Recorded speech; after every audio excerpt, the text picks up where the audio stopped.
Assalamualaikum warahmatullahi wabarakatuh.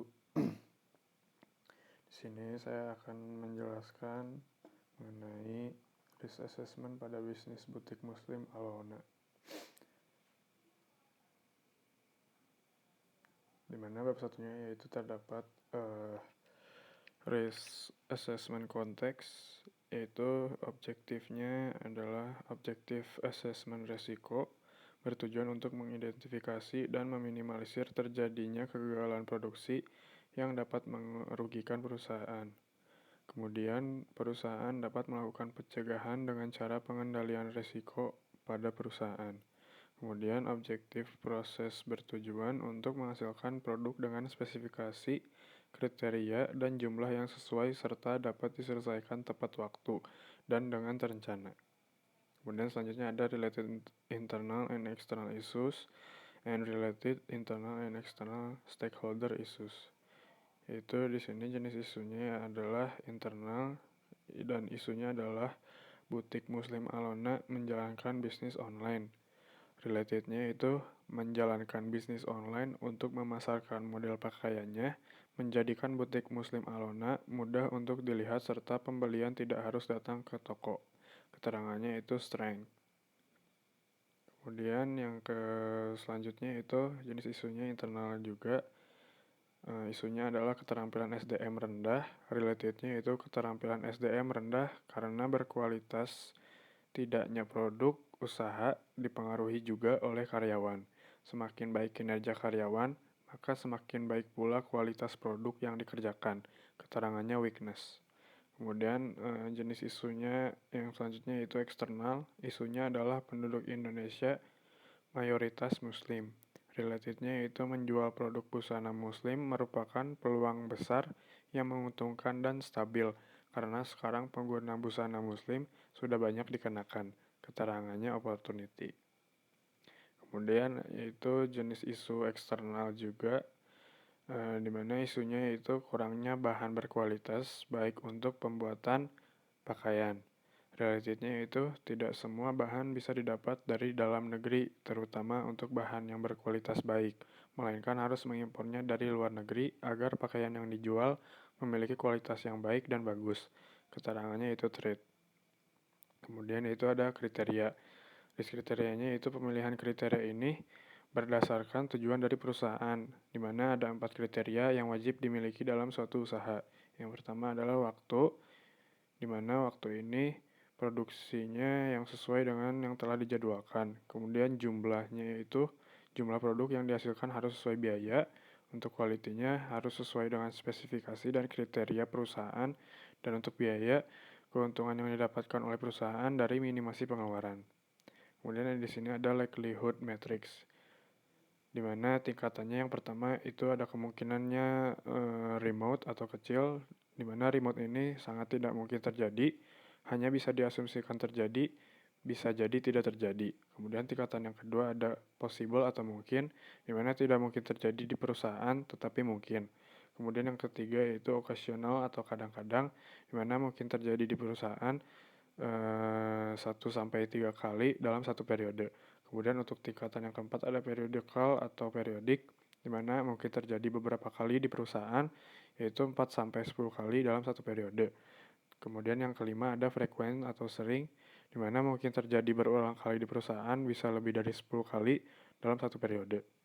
Kemudian ada severity matrix, di mana tingkatan yang pertama itu dampaknya insignifikan, yaitu resikonya akan menyebabkan kerusakan yang hampir dapat diabaikan terhadap keseluruhan kemajuan proyek.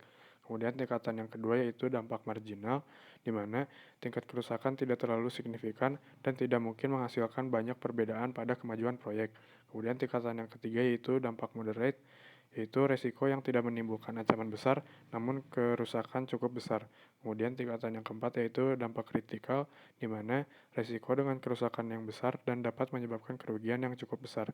Kemudian tingkatan yang kelima yaitu katastrofik, di mana resiko yang dapat menyebabkan proyek tidak produktif dan tidak menghasilkan apapun. Di sini ada risk matrix and information. Yang pertama dari potensial konsekuensinya itu resiko yang menyebabkan kerusakan yang hampir dapat diabaikan terhadap keseluruhan kemajuan proyek. dihadapkan terhadap likelihood yang mungkin terjadi berulang kali di perusahaan lebih dari 10 kali dalam satu periode, yaitu frequent, hasilnya medium.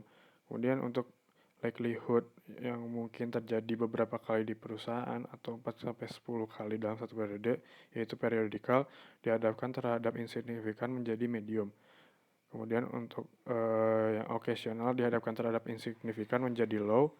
Kemudian untuk possible dihadapkan insignifikan menjadi low, dan remote dihadapkan terhadap insignifikan menjadi low.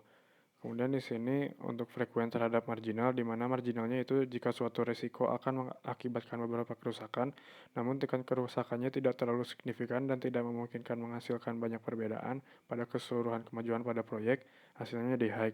Kemudian untuk periodical terhadap marginal menjadi high, occasional terhadap marginal hasilnya medium, possible terhadap marginal hasilnya low, remote dan terhadap marginal dampaknya low. Kemudian untuk frekuensi terhadap moderate, di mana moderate-nya yaitu resiko yang tidak menimbulkan ancaman besar, namun kerusakan yang cukup besar. Dampaknya very high.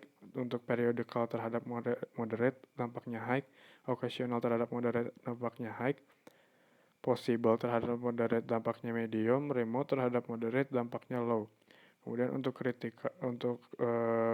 kritikalnya itu risiko dengan konsekuensi signifikan besar yang dapat menyebabkan sejumlah kerugian besar, di mana frekuensi terhadap kritikal ini dampaknya very high, periodical terhadap kritikal very high, occasional terhadap kritikal dampaknya very high, high, untuk possible terhadap kritikal dampaknya medium, untuk remote terhadap kritikal dampaknya low.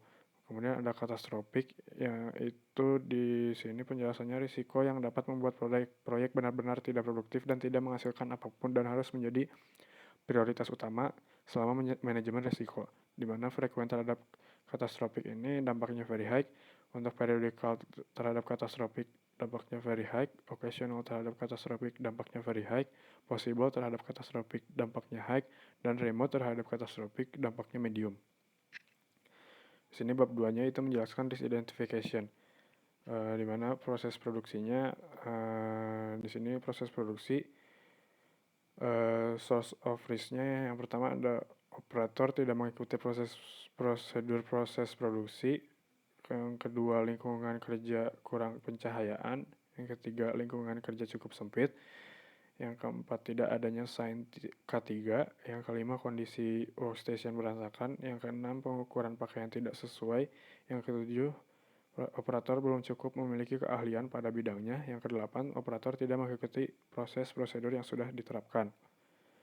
Kemudian di yang kedelapan tadi itu untuk risk event-nya itu kurangnya keterampilan SDM, di mana konsekuensi dan impact-nya yaitu penurunan pada profit perusahaan serta kemunduran loyalitas konsumen. Kemudian selanjutnya ada bahan baku belum terdapat di Indonesia, biaya bahan baku mahal, biaya pengiriman bahan baku mahal, kurang luasnya jaringan supplier atau vendor perusahaan, lingkungan kurang pencahayaan, di mana risk event-nya itu kurangnya bahan berkualitas. Konsekuensi dan impact-nya itu pengeluaran untuk bahan baku yang begitu besar, menyebabkan harga pokok produksi yang besar dan menurunkan profit perusahaan. Kemudian di sini ada risk analysis. Untuk risk analysis, risk keterampilan SDM rendah, likelihood analysisnya yaitu pada periode pertama frekuensi trainingnya 1, periode kedua frekuensi trainingnya 0, periode ketiga frekuensi trainingnya 1, periode keempat frekuensi trainingnya 4, sehingga dirata-ratakan menjadi 0,5, di mana di sini keterangannya satu periode sama dengan 3 bulan. Berdasarkan kriteria likelihood matrix, training yang dilakukan mungkin terjadi di perusahaan dalam satu periode, termasuk pada tingkat possible atau mungkin level 2. Kemudian ada severity analysis, di mana dampaknya yang pertama itu keterlambatan produksi, hasilnya 16%, dengan penjelasan target penjualan 100%, produksi yang mengalami keterlambatan sebesar 16% dari target penjualan. Level severity-nya kritikal. Kemudian dampak yang kedua, kepuasan pelanggan, hasilnya komplain pelanggan, di mana dapat menyebabkan kehilangan pelanggan. Level severity-nya moderate. Kemudian untuk produk kurang sesuai dengan perusahaan, hasilnya 20%, target penjualan 100%, produksi yang mengalami ketidaksesuaian sebesar 20% dari target penjualan. Level severity moderate, sehingga hasilnya itu moderate. Kemudian di sini ada nature of risk analysis menggunakan fishbone analysis. Untuk kurangnya keterampilan SDM, di sini ada beberapa faktor. Yang pertama ada yaitu di mana kurangnya skill pekerja dan kelelahan. Untuk metode ada tidak mengikuti prosedur perusahaan, kurangnya training operator, dan untuk money ada penurunan profit perusahaan. Kemudian ada mesin yaitu alat ukur kurang memadai, mesin produksi kurang memadai. Kemudian ada environment yaitu lingkungan kurang pencahayaan dan lingkungan kerja sempit. Kemudian di sini konsekuensinya pada saat kejadian yaitu keterampilan SDM rendah, proses pengerjaan lama, membutuhkan waktu tambahan untuk produksi. Untuk pasca kejadian atau jangka pendek, keterampilan SDM rendah, biaya produksi meningkat, pengeluaran perusahaan bertambah. Dan untuk pasca kejadian jangka panjang, keterampilan SDM terus terjadi, pengeluaran perusahaan bertambah, profit perusahaan berkurang. Kemudian di sini ada risk kurangnya bahan berkualitas baik untuk pembuatan pakaian. Likelihood analisisnya yaitu periode pertama frekuensinya 1, periode kedua frekuensinya 3, periode ketiga frekuensinya 0, periode keempat frekuensinya 2, sehingga rata-ratanya menjadi 1,5. Severity analisisnya itu resikonya biaya bahan baku mahal, penyebabnya itu pemilihan dan pengiriman bahan baku, dampaknya biaya produksi meningkat, harga produk jadi mahal, frekuensinya 2. Kemudian resiko bahan baku belum terdapat di Indonesia, penyebabnya biaya pengiriman mahal, dampaknya harga pokok produksi meningkat, frekuensinya yaitu 1. Kemudian risiko kurang luasnya jaringan supplier, penyebabnya yaitu penggunaan bahan-bahannya terfokus pada satu supplier, dampaknya yaitu menurunnya pendapatan perusahaan, frekuensinya 2, sehingga hasilnya menjadi 2 dan dikategorikan menjadi marginal. Kemudian di sini ada fishbone lagi, di mana bahan baku ini ada beberapa faktor yang mempengaruhi, yaitu money, di mana biaya bahan baku mahal, biaya pengiriman mahal, kemudian ada material, yaitu bahan baku belum terdapat di Indonesia, dan untuk metodenya itu kurang luasnya jaringan supplier atau vendor perusahaan. Kemudian konsekuensinya pada saat kejadiannya yaitu bahan baku berkualitas, biaya produk lebih mahal, biaya produksi bertambah. Kemudian untuk pasca kejadian jangka pendek, bahan baku berkualitas, keterlambatan bahan baku, biaya produksi meningkat. Untuk pasca kejadian jangka panjang, bahan baku selalu impor, pengeluaran lebih banyak, profit yang dihasilkan tidak maksimal. Kemudian di sini ada risk value ratio, yaitu untuk kode risk R01, risk statementnya keterampilan SDM rendah, likelihoodnya 0,5, severity-nya 3, risk score-nya 1,5. Dan untuk kode risk R02, risk statement-nya kurangnya bahan berkualitas baik untuk pembuatan pakaian, likelihood-nya 1,5, severity-nya 2, risk score-nya 3. Dan di sini untuk likelihood terhadap konsekuensi severity-nya, untuk kode risk R01 berada di rare, likelihood rare, dan severity level-nya moderate. Dan untuk R02 berada di likelihood unlikely dan severity level minor. Di sini ada risk evaluation-nya, di mana untuk R01 risk statement-nya keterampilan SDM rendah karena kurangnya pelatihan untuk para pegawai dan pemilihan pegawai yang tidak sesuai dengan keterampilan yang dibutuhkan. Likelihood-nya 0,5, severity-nya 3, risk score-nya 1,5, risk level-nya medium, decision-nya treatment.